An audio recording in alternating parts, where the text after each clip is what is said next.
एक तो पॉलिटिकल पार्टियों के लिए कोई हमने रूल्स रेगुलेशन बनाया नहीं। ये रिप्रेजेंटेशन ऑफ पीपल एक्ट बना है 1951 का, लेकिन ये इतना घटिया है कि इसमें लिखा हुआ है सेक्शन 123 में करप्ट प्रैक्टिस कि अगर कोई कैंडिडेट चुनाव से पहले शराब बांट दे 200 रुपये की, वो करप्ट प्रैक्टिस है। कोई कैंडिडेट चुनाव से पहले 500 रुपये बांट दे, वो करप्ट प्रैक्टिस है। कोई कैंडिडेट चुनाव से पहले मिठाई का डब्बा मार दे, वो करप्ट प्रैक्टिस है।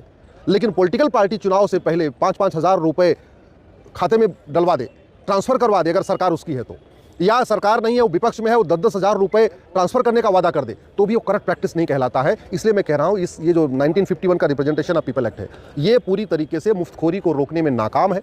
ये कानून जब बना था 1951 में, उस समय अंग्रेज़ों का कॉपी पेस्ट किया हुआ था। उस समय हमारे कानून निर्माताओं ने सोचा भी नहीं था कि आने वाले टाइम में 3000 पॉलिटिकल पार्टियां हो जाएंगी और पॉलिटिकल पार्टियां चुनाव जीतने के लिए किसी भी हद तक चली जाएंगी, कुछ भी वादा कर देंगी, सूर्य चंद्रमा छोड़ के किसी भी चीज़ का वादा करेंगी।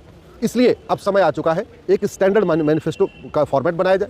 उस फॉर्मेट में सारी इन्फॉर्मेशन पहले ले लिया जाए पॉलिटिकल पार्टी से अंडरटेकिंग लिया जाए कि जो वो मैनिफेस्टो में वादा कर रही है उसकी भरपाई कैसे होगी। पॉलिटिकल पार्टी से ये भी वादा लीगली ले लिया जाए, उससे बाकायदा रिटर्न में लिया जाए कि जो वो वादा कर रही है वो 5 साल के सरकार में, अगर सरकार बनती है तो 5 साल में उसको पूरा भी करेगी।